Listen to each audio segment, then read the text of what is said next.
Invercargill.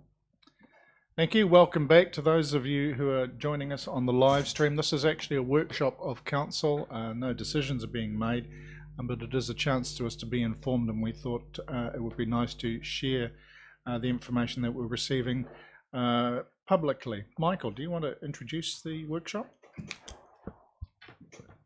Yes, thank you.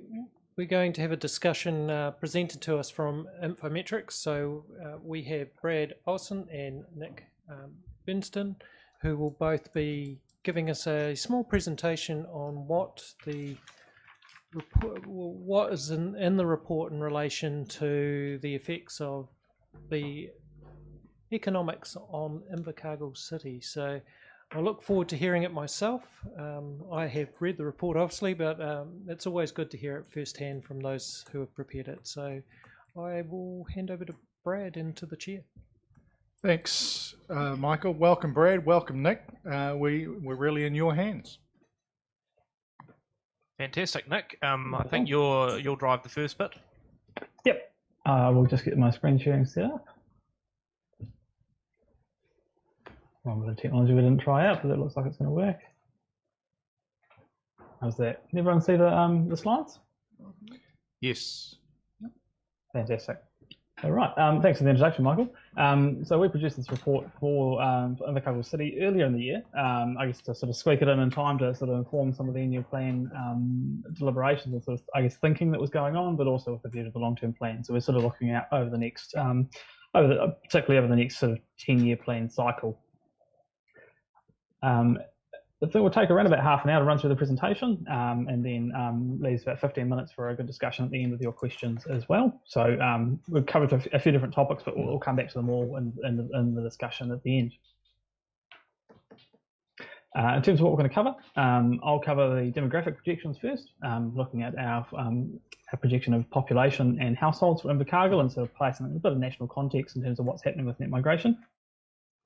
Then I'll hand over to Brad. He'll go through inflation in the general sense, and particularly how it's affecting local government costs, and as well as costs, sort of household consumer inflation as well, in terms of what that might mean for I guess rating affordability as well. And then we'll jump back to myself to go through our economic forecast, which is looking at over the longer term, looking at employment, industries that are driving employment, and then a couple of key industry assumptions that the council was interested in, that staff are interested in rather, around TY and international students. So first, in the demographic projections, I want to start with the national picture and then sort of to set the scene of what's going on, and then move through to what we're seeing. What we're expecting for Invercargill specifically. So at the national level, we've come off a pretty amazing period for net migration.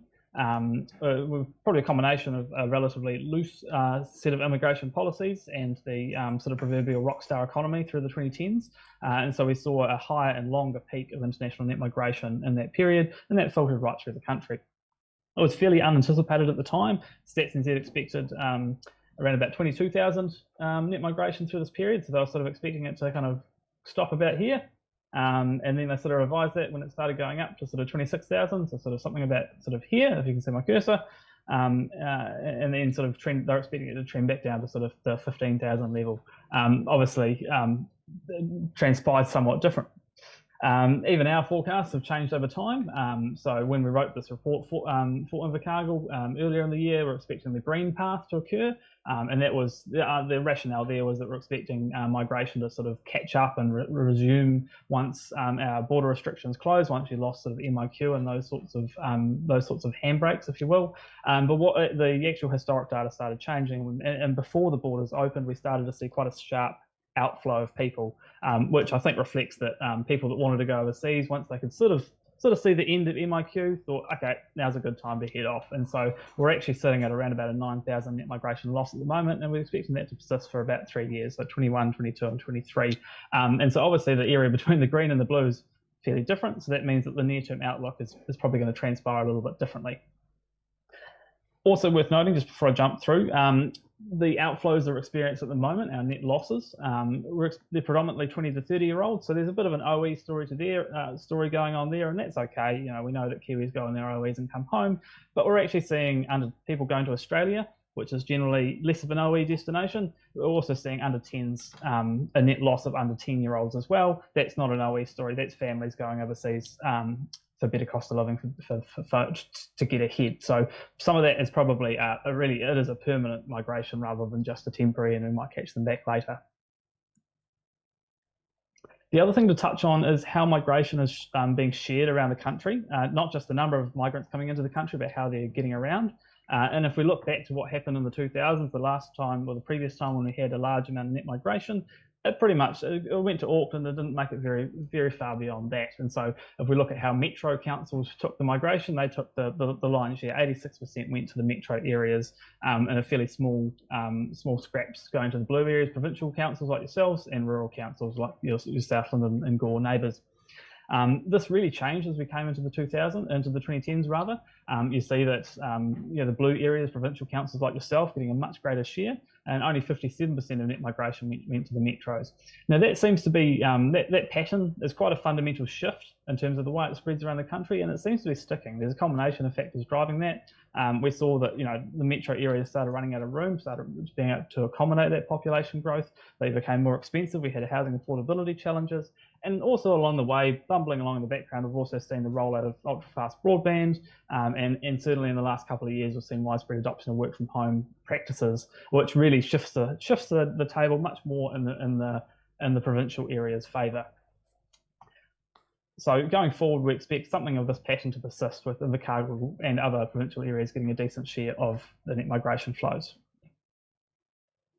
Moving into Invercargill specifically, so I've plotted a few different forecasts to show you how they have evolved over time.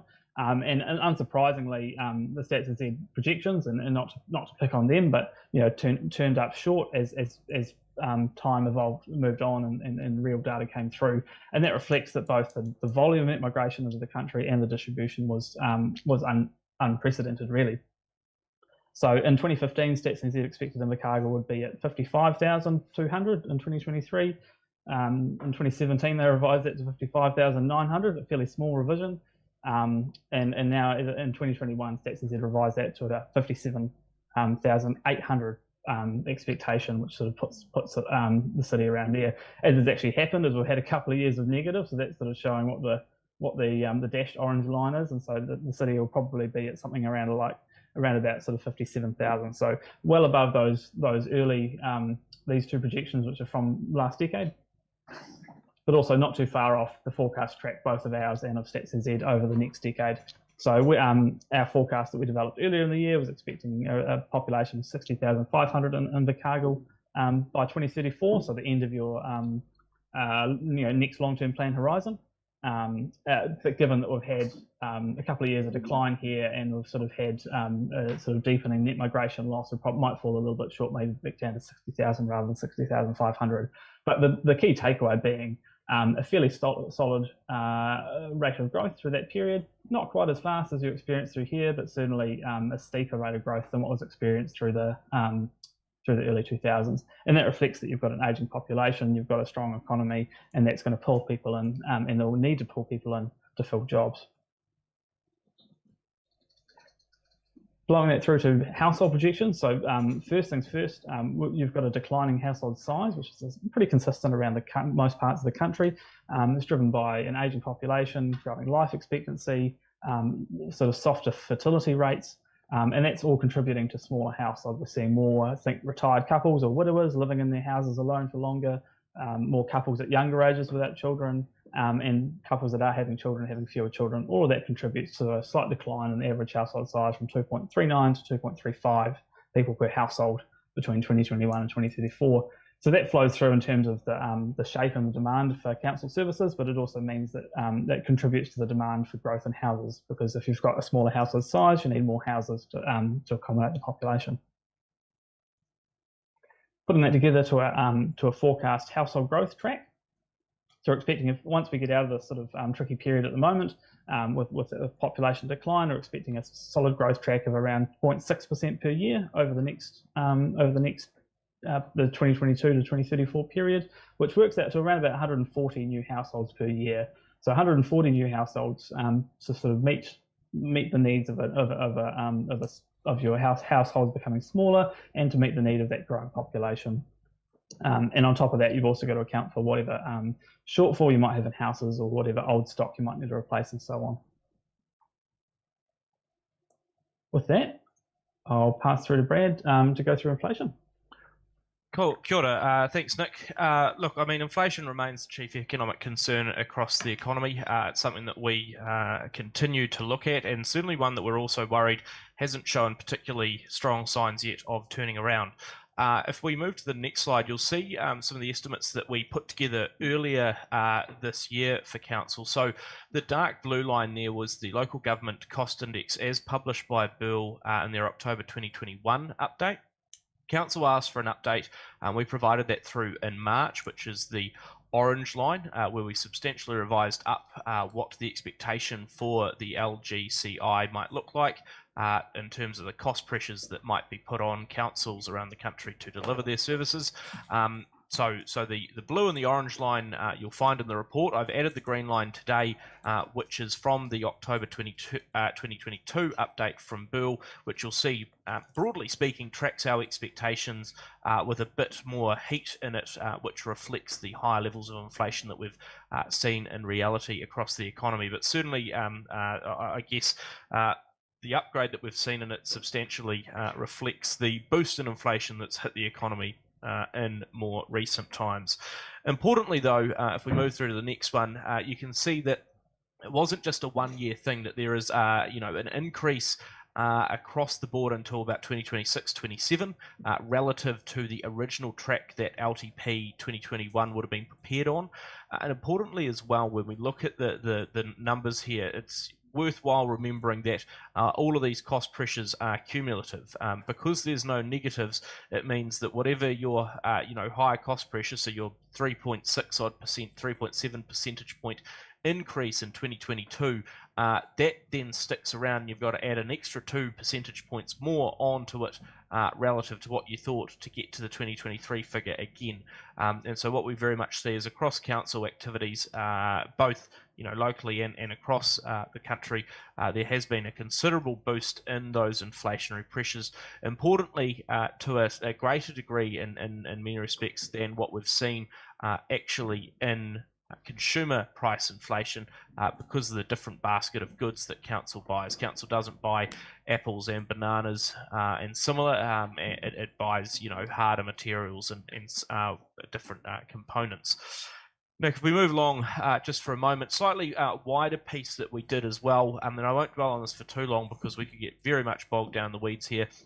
But we took a look at expectations using a few different modelling techniques to understand what some of those long-term cost increases might look like across a few components that are important to council's capital expenditure delivery.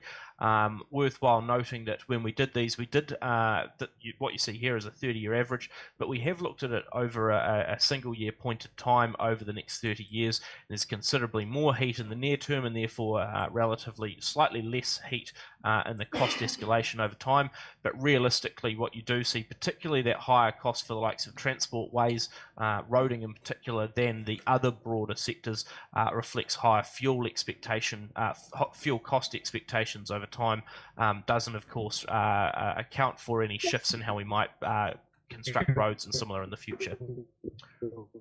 If we go to the next one, please, Nick, and I guess just some more general inflation reviews that we're seeing at the moment. We've seen that, like I say, the Consumers Price Index, what households will be facing, remains at a high level. And in our minds, inflation is persistent and pervasive, which means that it will stick around higher for longer and is also going to be more difficult to get rid of. Importantly, we've now seen interest rate increases over the last year plus by the Reserve Bank, yet we see very little in the way of actual response by inflation to those higher interest rates, and importantly, with a lack of real change in consumer activity. I say that because a year on from interest rates starting to be increased, we saw that inflation in the September quarter increased 2.2%. On a quarterly basis, taking the annual rate to 7.2% annual. That 2.2% quarterly increase was the fourth largest on record in New Zealand since 1987, and it shows really quite an ingrained level of pricing pressure. very much through some of the input costs, the Russian invasion of Ukraine, supply chain issues and similar, those are all true, but also an intensely hot economic environment in New Zealand and a high level of wage pressure that we're also seeing locally. All of that means that we expect further increases by the Reserve Bank to the official cash rate and continuing to lift interest rates to try and limit economic demand, which over time should soften pricing pressures. That does mean that in a week or two we're expecting the Reserve Bank to increase the official cash rate to by 75 basis points and eventually lift it to a peak of 5.25%. 3-4 months ago, we were expecting a peak official cash rate of 3.5%. That's where it is right now. The fact that we've not seen inflation turn around yet means that we must go further. We move to the next one, please, Nick. I just wanted to highlight also some of the regional pressures that are coming forward. You can see inflation here over the last year by broad sector that Stats NZ produces. And you'll note that provincial areas and the South Island generally are seeing more cost pressure than other parts of the country. Now, that's not to say that Auckland and Wellington are getting away scot-free, but it is saying that you can see the pressures coming through there across Canterbury, across the rest of the South Island, and similar, closer to the national inflation rate with some of the other larger urban centres pulling back more.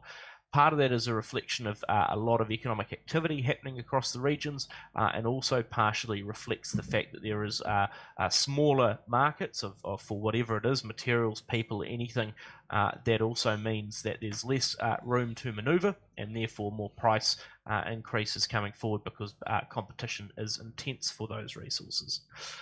What's interesting, if we look at this one here, is you'll see that we have been forecasting quite considerably larger increases to cost pressures. The orange blocks here are what we had forecast when we looked at some slightly more detailed cost pressures in recent times. We've started doing this since we've been working and doing some of the work for Council earlier this year. So this is some work that has occurred subsequent to March, and those increases that we've put down there quarterly are fairly large increases anyway. The actual activity, the actual cost increase, which you'll see there in the dark blue, was considerably larger, particularly in the civil construction sort of infrastructure capex space, which really does go to show that there's actually been further acceleration in the most recent inflation figures, which doesn't give us a lot of expectations that pricing trends move around. A few more, if I can, and I guess just to note that again we're seeing that those prices continue to pick up. These are our general building and capex expectations across the economy, not specific to various council activities, but importantly you'll see there that we're expecting that general civil activity will increase, or already has increased 14% over the last year. We're expecting that it takes quite a while to even get back below sort of towards that sort of more 4% rate, more around 2024, and again because none of these lines go negative, it means that the entire cost structure is changing because you will have cumulative cost increases on some very large cost increases that we're still seeing at the moment. Fuel prices are the next area that are worrying us at the moment. Of course, that has big challenges both in terms of an input across a number of sectors, but also for transport generally.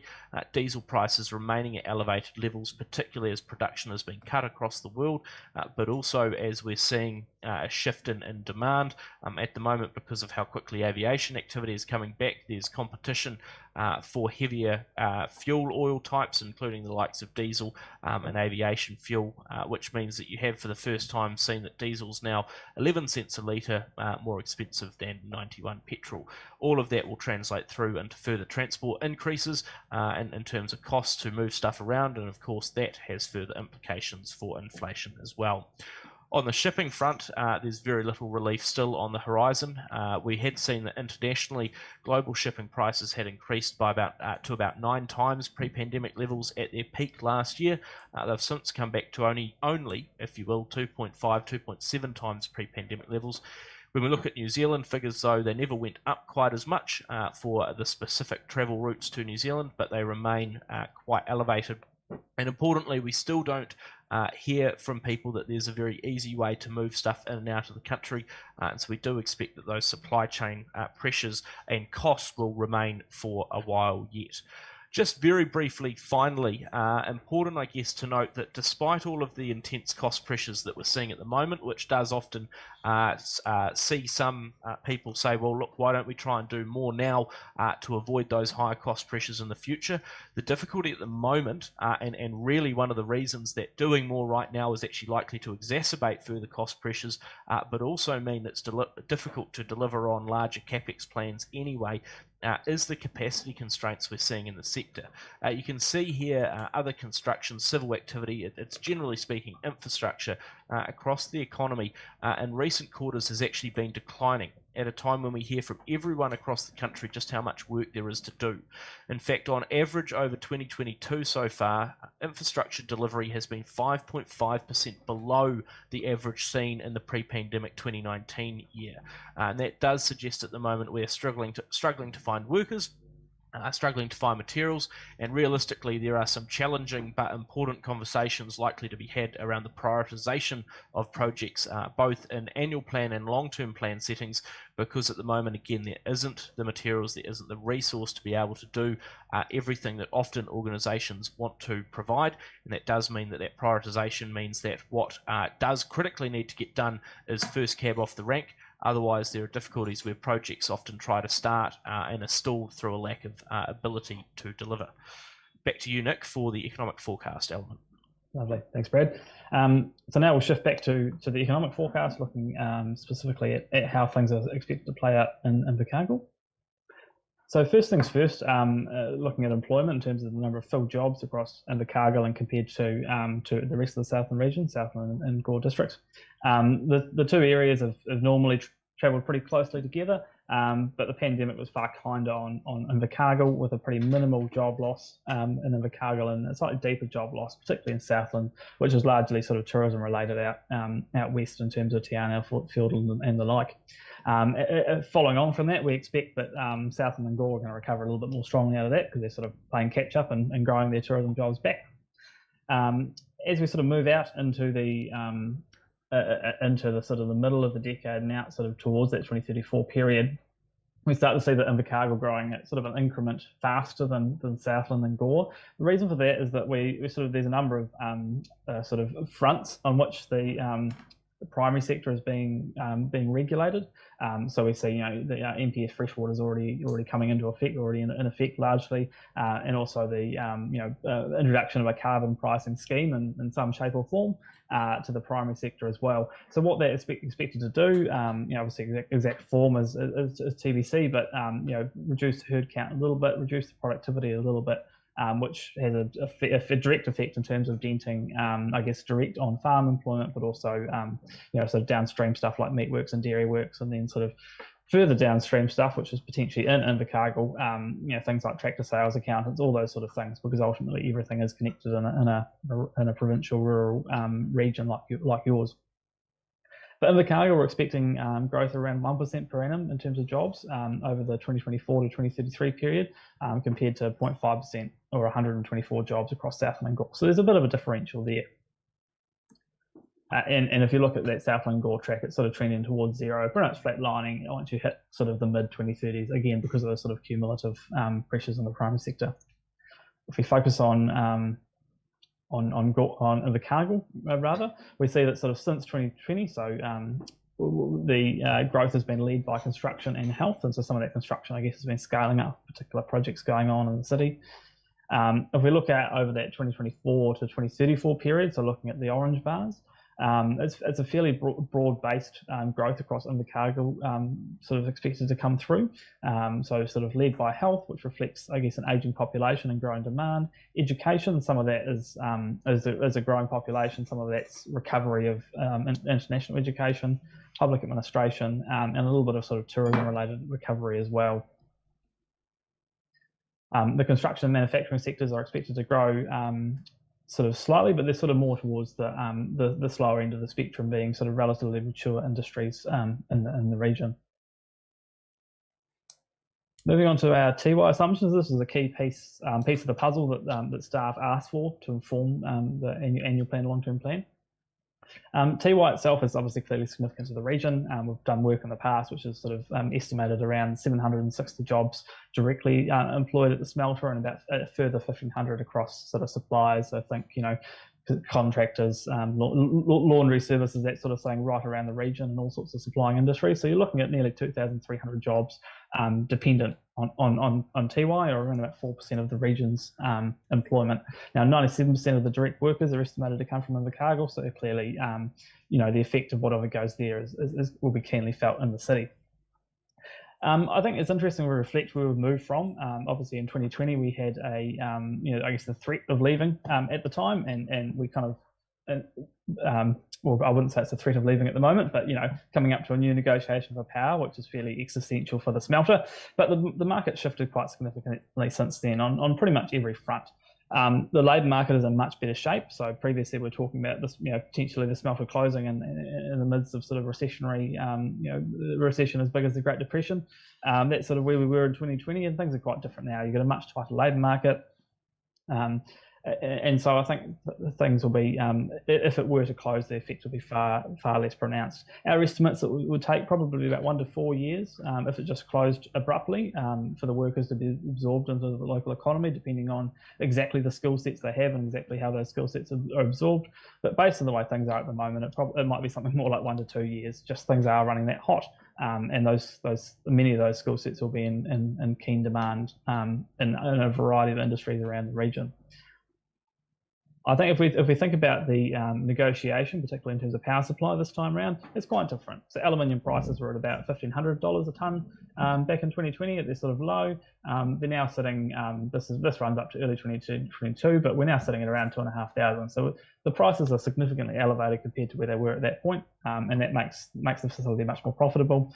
There's also been sort of anecdotal talk of potential premium for, you know, green aluminium with high purity, particularly as sort of electric vehicles drive greater demand for aluminium, and so that if that sort of premium emerges, that would aid the profitability of the plant too. On the electricity side, the wholesale market's changed dramatically too. So the wholesale market was probably at a bit of a low at the last point when they negotiated too, and so reportedly the last deal was worth $35 a megawatt hour. If we look at the futures market over the next sort of 5 years, we're probably looking at something more like $100 a megawatt hour for baseload demand, which is sort of the basket that Rio Tinto would be buying. And so I think the market, the balance of power has probably shifted much more in the scale into the hands of Meridian and I guess Contact to a lesser extent.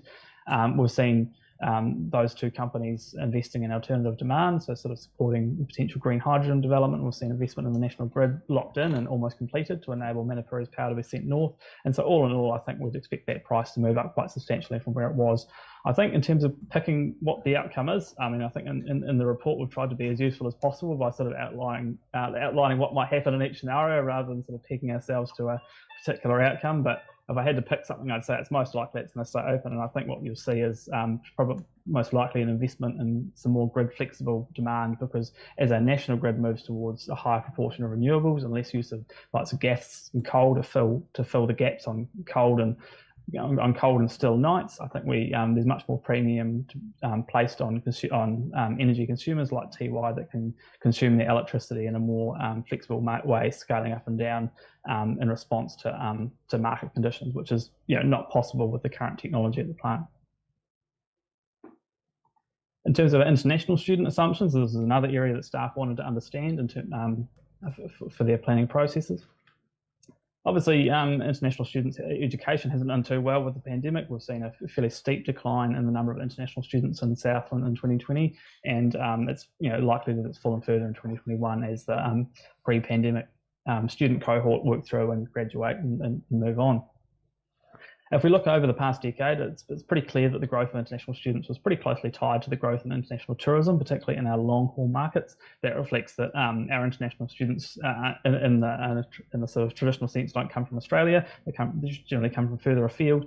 And the two activities go hand in hand. The marketing in New Zealand as a destination for tourism and for education are generally done together, and they generally cross-pollinate, cross-benefit each other.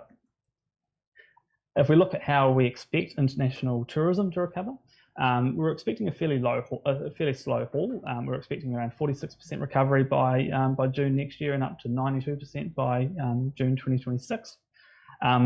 Reasons for that, we've got a higher cost base for air travel. We've got much higher fuel costs, which restricts the number of people that can afford to travel here for education or for tourism. And we've also seen changes in other parts of the world. For example, the factors that were in place in the past decade, like a rise in the middle class in China, it's probably matured, probably less of a factor for growth in the coming decade. That said, the latest tourism figures out today show that we're probably at about 40% recovery in terms of our international tourism, our long-haul international tourism already. And so it's possible that we might see a slightly stronger recovery of international tourism than's been forecast and what's been put down in our report to you. But all in all, what we've written as an assumption that the international tourism or international students rather will reach pre-pandemic levels by 2028. So potentially a stronger recovery might bring us back to 2027, but probably doesn't change the bulk of that story. It's not going to happen tomorrow. It will take time. I think what's a much more significant factor is potentially how Te Pūkenga itself approaches the international student market. On the one hand, you might think their sort of fiscal hole would greatly benefit from having some sort of international fee-paying students, but on the other hand, they're actually they're operating in a much more complex environment than the polytechs ever were. They've got to manage expectations of regional skills leadership groups, manage expectations from national workforce development councils, and so it's equally possible that I guess the focus on international students might just sort of fall by the wayside as they just navigate their way through a brand new and such a complex environment with so many stakeholders. That's all for our slides. So open up to questions from the floor. And the good news? I think we opened up the floor for that, didn't we? I mean, you did ask the dismal science economists for an expectation around cost pressures and similar. I mean, it's not normally great news there. No, and these are particularly unique times geopolitically. Rangi. Just one question, and it's probably not, it wasn't required in your report for us down here, but what I'm hearing, and it's quite disturbing amongst a lot of Invercargill people, is that if the current government gets in next year, they're leaving. And I've never heard this before, ever. And these people aren't joking. They have the means to shift, and that's quite disturbing. So is that something that you guys take into account? I mean, this is like, I've never heard this talk before in my life, but it's real. I did from Americans 2.5 years ago. Yeah. Unfortunately, these sort of people aren't joking. To kick that part of the conversation off, at least, I mean, as much fun as the forecasting game is, we don't try to pick too many of the electoral battles too quickly, and probably more importantly, think in too much depth around how that will play out fully across the country. So we haven't modelled something specific like that. I guess the point I'm taking there is that they would likely move not only away from Invercargill but away from New Zealand rather than moving somewhere else regionally. I mean, sorry, I forgot to point out that detail, leaving New Zealand. Sorry. Yes, no, that's fine. I presumed as much. But I mean, I think that probably reinforces what we are seeing is that it's easy, if you will, to leave the country at the moment. I mean, the borders are open, that's true, and for New Zealanders it's easier to leave, and there are different opportunities across the world. What we are seeing at the moment is that the levels of departures so far of New Zealanders leaving the country long term are back to basically where pre-pandemic levels already were. It's the arrivals numbers that aren't coming in quite as much. So I guess, look, if you were to see that sort of trend, you'd expect that net migration flow, all else being equal, to be slightly more depressed for longer, which would weigh on population growth. But probably more importantly, because it would be likely more of the working age population as well, it would reinforce the more challenging trends that Nick's set out there in terms of not only population growth, but also of more constrained employment growth, because there just wouldn't be as many people available to do all of that work. Nick, anything to add there? Thanks for that. It was a difficult question. Thanks, Brad. Tom? The impact of a decision to either keep open TY or to close TY means that, there's a somewhat binary, choice doing here, because, the impacts are obviously completely different depending on, what that decision is, including the impact on the price of energy, price of electricity in particular. So I just wondered, as I looked at your charts, the ones that are forecasting for Southland, I don't see 2 lines, I see 1. So what is your assumption as you draw those with respect to the smelter, or is it an averaging? Yep, good question. We explicitly decided at the start of this that we're going to assume it stays open, because ultimately, you're right, it's binary and there's a fairly large range between the outcomes, and if you choose an average, it represents nothing in reality. So we've led with an assumption that TY stays open and projected on that basis, and we've also, I guess our approach to the report was we've also outlined what the expected impact would be if TY closed, and users can subtract 2,300 from the forecast track if they choose to, but we thought it would be primarily it would be cleaner to project it with TY included, and sort of secondary, it's probably the slightly higher probability out of the 2 options in our view. So could I just ask a supplementary? To be honest, I'm struggling to hear you a little bit, so I'm not quite. You may have covered this in your answer.